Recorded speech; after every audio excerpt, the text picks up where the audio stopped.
Three, two, one. And my foot was just like dangling. Oh, this you crazy mother. Yeah! Hey, lady! You don't have OCD. You forgot your spaghetti! You have ODCD. Okay, thank you. I didn't know my psychiatrist was on here. I'm actually starving. That should be my middle name. Amberlynn Hungry Reed. I don't know. I just feel so disconnected. She was like, you're healthy, but you are obese. Hello? Is anyone home? Hey girls. Welcome back. Before we get started, can we please talk about this super troll-worthy thumbnail she posted for this video?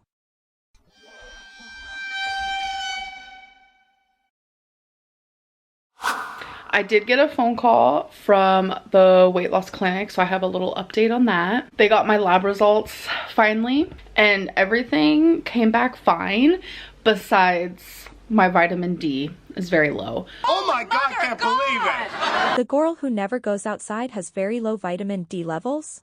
That is brand new information! So they're prescribing me like a very high dosage of vitamin D for me to take once a week. I'm actually gonna go get that from the pharmacy. So I'm just very relieved to hear that like your girl, the results came back pretty well. You guys know how like I said that I found out that I have to go a whole year without binging, and like I cried in front of my dietitian. It was embarrassing. I didn't like take advantage at the time and like ask more questions about why this is, or just like understand the situation a little bit more.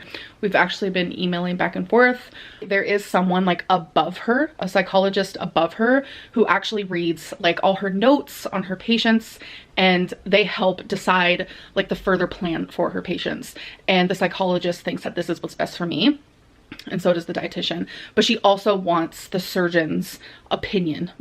I wish I could talk to the surgeon, of course, one-on-one. I have no doubt that she wants to talk to the surgeon herself because she thinks she can manipulate them and get her way.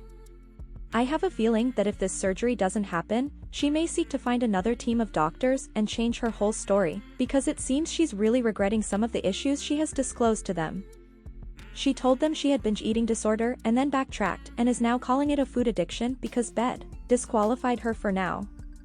What she isn't realizing is these people are trying to save her life by not allowing this surgery to take place right now, and she doesn't want to accept that. I woke up today and now I'm bleeding out of my belly button. I was gonna see my actual doctor, but I kind of can't because it's the weekend. And the ER yesterday said if I get any worse to go back to ER, but I'm not going back to that ER because they just seemed very nonchalant, so I'm gonna go to a different one. Because it is a lot of like telephone and like through the grapevine type thing, and I would love to talk to the surgeon one-on-one. I understand I can't right now. The surgeon is very popular. I have that obsessive side of me. Like I was diagnosed with OCPD, which is obsessive compulsive personality disorder. I was diagnosed with that like 5 years ago, and it was just like a couple years ago I was diagnosed with actual OCD. You can have both. For years ago, Amber, Becky, Ricky, and Eric all went to see the same therapist. In one day they all came back with similar diagnoses, and Amber came back with about 6 different diagnoses.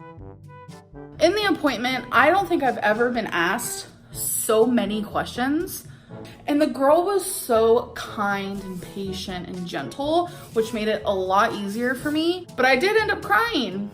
People like to diagnose me, people like to undiagnose me, people just like to throw things around, and then the minute I do it to myself, people get like mad about it. I have really bad memory loss from traumatic events that happened in my childhood. Obviously, I was diagnosed with depression. That is a given. I was diagnosed with anxiety/panic disorder. Obviously, I was diagnosed with obsessive compulsive personality disorder, and I've always known that I had like obsessive tendencies. I am bipolar. I have known for a very long time without actually being diagnosed that I am bipolar. I have ASMR. I have obsessive compulsive disorder. It's like I feel like I need to have my surgery date scheduled. I want to know the date because for some reason it's like I know I'm working towards something, but I feel like if I have that exact date, then it's like I could touch it, I could feel it, I know it's there. I don't know if that's like part of my OCPD, but I just feel like I need it scheduled. And it's like, if I have a date for when my life is absolutely gonna change, I can see myself being more successful. I could taste it if like there's an actual date. I don't know how to explain it. It's weird, okay? Being scared of the unknown is very common and something I definitely relate to. However, for your girl, I personally feel like she absolutely has to know this information because it will determine if she can finally go back to her ways of putting food above her health. Right now she's in limbo and still thinks the surgery may happen, so I think she's trying to appear as if she is really trying. A lot of you actually had your surgery like scheduled for 3 months out. And I was like, okay, so if people can do that, then I'm pretty sure like 10 to 12 months out is possible as well. So that is something that I wanna talk about with my dietitian and then like the surgeon, because eventually I will be seeing the surgeon. The surgeon is like the end all be all type thing. And you know, for a minute there, I thought it was the psychologist was the end all be all. That's why she was so adamant that she doesn't have bed and never did. Because she thought the psychologist would be the one to approve her, and now that that hasn't worked, she desperately wants to talk to the surgeon face to face. Someone like me with OCPD, obsessive compulsive personality disorder, where I feel like I have to be in control and I have to have it the right way, and like the appointments have to be the right way in the right order, and it's just like I don't have this control. And I feel like I would have a sense of control if I just like had an exact date. I've had some people tell me that I was a spoiled brat because I was upset. That to me was like, ma'am, spoiled brat who? I know that with weight loss surgery, it's gonna make it happen quicker and faster. It's gonna save my life. But I'm not a spoiled brat. I'm just ready to change my life. Then change it. You don't have to have an exact surgery date or an official approval to start changing your life, girl. Start now and do it for you, not for surgery or anybody else. Obviously it was disheartening because like in my heart I was like, yeah, I got this. I'm totally gonna get surgery by summer. And it's like the fact that I was told that, you know, that's probably not gonna happen. Like, of course that was a little sad. And it's like, if I wouldn't have felt that way, if I would have just been like, oh, okay, that's totally fine, then I know I'm not wanting this. Because I'm very much like instant gratification. So it's like the fact that I did react that way is a total Amberlynn.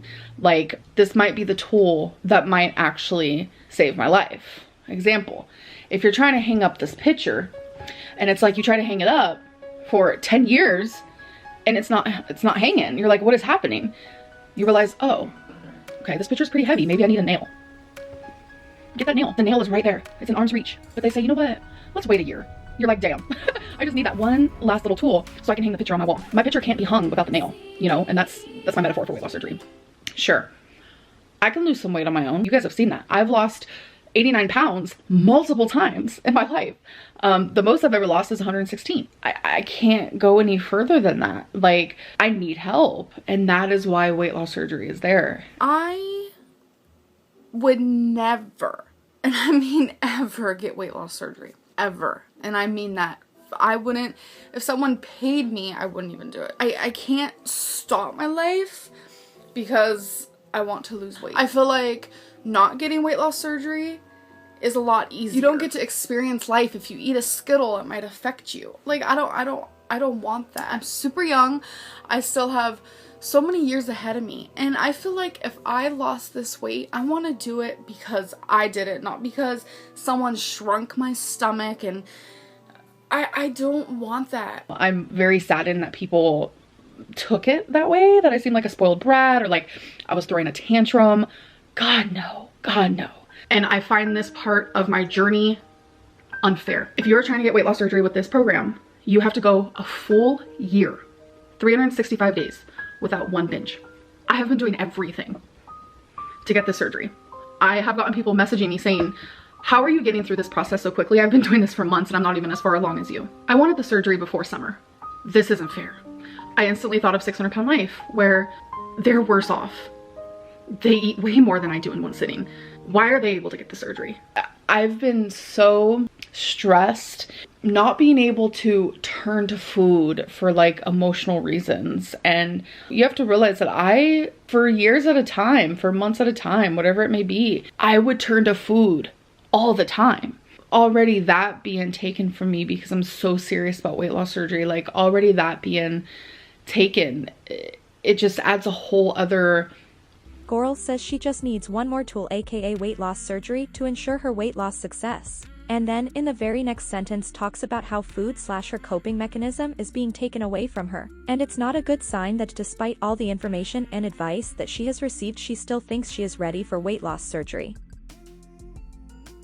To be called a spoiled brat when it's like, that's not me. That's not me. That is not who I am as a person. To be called a spoiled brat when it's like, that's not me. That's not me. That is not who I am as a person. I'm sad that like saving my life has been prolonged. And I know a lot of people are like, do it yourself then in this year. Yeah, I'm gonna do what they tell me, but I'm not gonna be able to actively save my life in this year until I get weight loss surgery. Just like I cannot hang this picture successfully until I have the nail that I need. I feel like it's more risky for me not to get the surgery. We all know Amberlynn, and I don't hold on to success for months at a time. I don't. Like, I'll do amazing for a couple weeks and then I just fall flat. It's just this program worries about people with BED or possible BED because you don't want your stomach to rupture. Whether I was misdiagnosed in the past or not, the fact is I was diagnosed and I was seeing a psychologist for a year. For some programs like mine, it's a big setback. I know there's a lot of programs out there where it's not like this, and unfortunately I'm not lucky enough to have found that program. I'm an impatient little gal. It's 4 p.m. and I'm barely at 2,000 steps. Anywhere you go, give it all. Anywhere you say